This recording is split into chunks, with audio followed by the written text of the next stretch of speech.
Welcome to the class 12 students. I am going to take the zoology portion of your biology syllabus, and today I am going to start the first chapter of the zoology portion, which is human reproduction.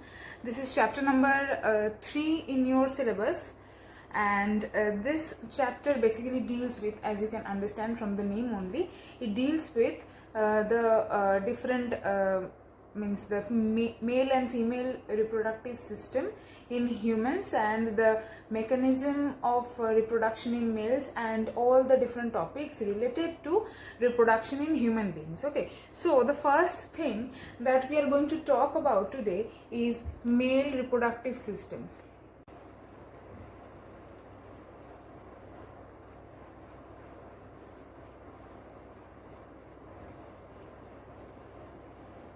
Okay, so we will learn in details about the male reproductive system. First, let's talk about the different parts of the male reproductive system. Okay, so this male reproductive system is basically divided into 3 categories. The first one is a primary sex organ.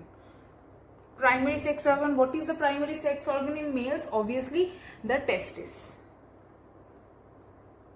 and that is one pair of testes. Clear?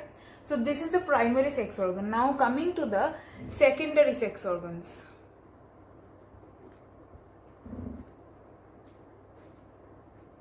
The different secondary or accessory sex organs of human male are, firstly, let's write the names: epididymis, D-I-D-Y-M-I-S, note all the spellings. After epididymis, the seminal vesicle, I am writing in short seminal vesicle because we will discuss about all these different parts in details, their location, their structure, etc. So after seminal vesicle comes the vas deferens.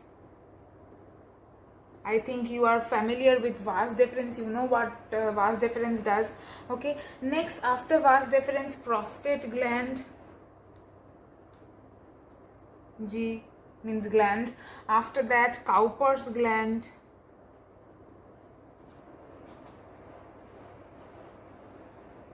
And urethra. So what is the urethra? Urethra is basically a common, it basically serves a common function for both the urinary system and the reproductive system. Through the urethra, both the sperm, that means the semen, and the urine are both passed out, and thus it serves the common function between the two. Okay, so secondary sex organs or the accessory sex organs are epididymis, seminal vesicle, vas deferens, prostate gland, Cowper's gland, etc., urethra, etc. Okay, lastly is the external sex organs, the sex organs which are outside the body. What are they? What are those external sex organs? The penis, which is one, means single in number, and the scrotum. So we will talk about all these separate parts in details. Now let's move on to the structure of the male reproductive system in human beings. You will find this picture in your book, this picture, and you will have to practice this picture for diagram purposes, means separate diagrams from means this separate question diagram, draw label diagram of the male reproductive system. This can come, and you also need to learn the diagram to learn the details of the male reproductive system. Okay, now let's get into the details of the male reproductive system. So students, you can see this is the complete structure of the male reproductive system in human beings. We have already discussed about the major parts of this male reproductive system, and now let's look at the locations of these structures, and we will also discuss about their structures, and then we can move on to the functions, respective functions of these structures. Okay, so the first one is the scrotum, as you can see here. So this pouch like structure here is known as the scrotum. So what is the scrotum? How can we describe it? The scrotum is a pouch of deeply pigmented skin. Basically the skin of the scrotum is deeply pigmented.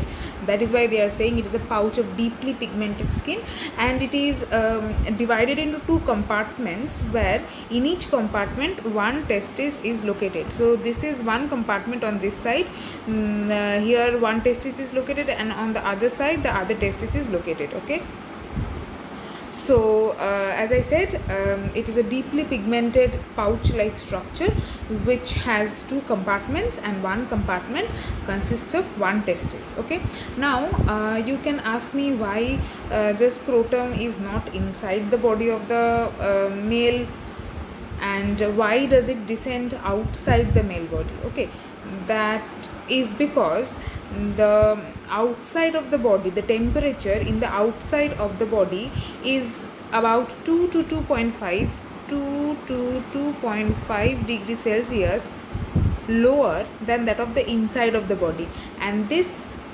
little difference in temperature is very, very important for production of sperm. Okay, so that is why the scrotum descends outside and contains the testes within this pouch like structure, and it maintains the temperature lower than the normal body temperature, which is 37 degrees Celsius. We all know the normal body temperature of human being is 37 degrees Celsius, and the scrotum, which is outside the body, it maintains the temperature about 2 to 2.5 degrees Celsius less than the normal body temperature. Okay, so this little bit less temperature is ideal for sperm development, and that is why the scrotum descends outside of the body. The next one is testes. As you can see here, there are two testes in the whole male reproductive system, and singular is testes and the plural is testes. Okay, so the plural of testes is testes.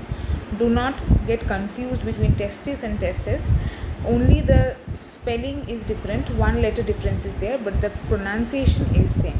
Clear? Now we all know that the testis is the primary reproductive organ of the male body, and the equivalent, and this testis is the equivalent of the ovaries in the female.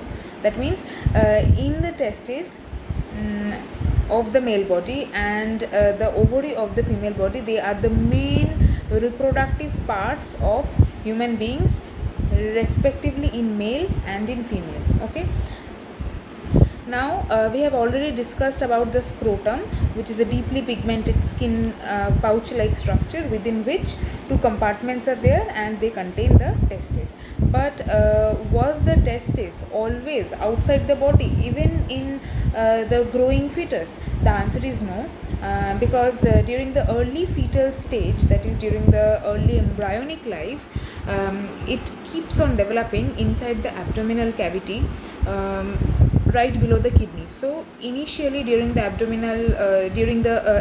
embryonic life of a growing fetus, it is not outside of the body, it is basically present inside of the body, right below the kidney. But as the embryonic life moves forward, means the embryo develops further, the testis descends through the inguinal cavity and enters the scrotum 2 months before the birth of child. Means during the last trimester, the testis comes from within the body and gets inside the scrotum, and there is a disorder. So you can see I have written the name of the condition or disorder, which is known as cryptorchidism. CRYPTORCHIDISM.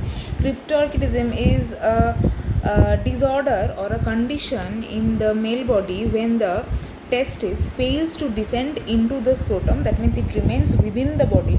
Even during the later embryonic stage, it does not come out of the body into the scrotum, it remains within the body. That condition or that disorder of the male body is known as cryptorchidism. It is a very important question for 1 mark. Okay, so try to remember this.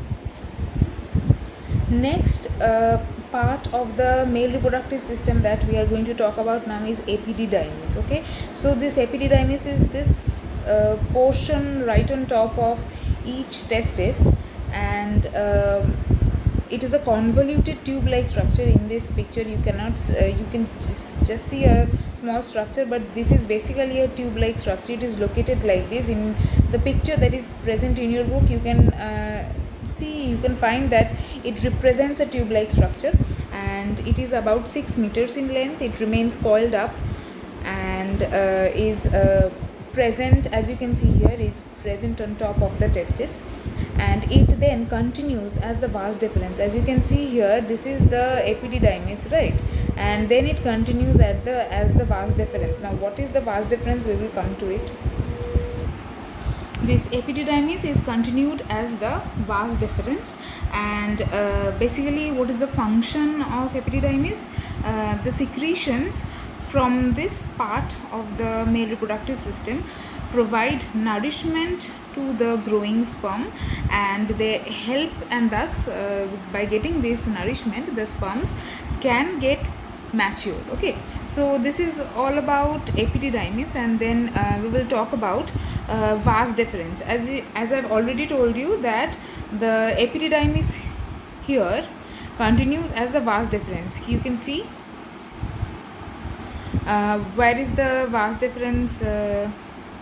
Yes, here it is here, and this whole tube-like structure till here is the vas deferens, and there is one pair of vas deferens continuing from one testis, and then they merge into one within this prostate gland, but we will come to that later on. Now talking about the vas deferens, it is a fine tube-like structure which obviously it originates from top of the testis, and the epididymis continues as the vas deferens, that you all know. But what is the main function of the vas deferens? Obviously the vas deferens actually helps in carrying the sperms that are produced in these two testes, and then after production of sperm in the testis, the sperms are carried through the vas deferens, where in this organ. What is this organ? This is the prostate gland. We will talk about prostate gland later, but here the sperms, basically this prostate gland continues as the urethra and then out of the body. So what is the pathway of the sperm? First it is produced here, then from there it goes through the vas deferens into the prostate gland. There they get some nourishment and all that, and then through the urethra out of the body. I hope this is clear to everybody, the pathway of the sperm and the function of the vas deferens. So we will continue with the structure and the functions of the next of the other parts of this male reproductive system in the next video. Okay, thank you.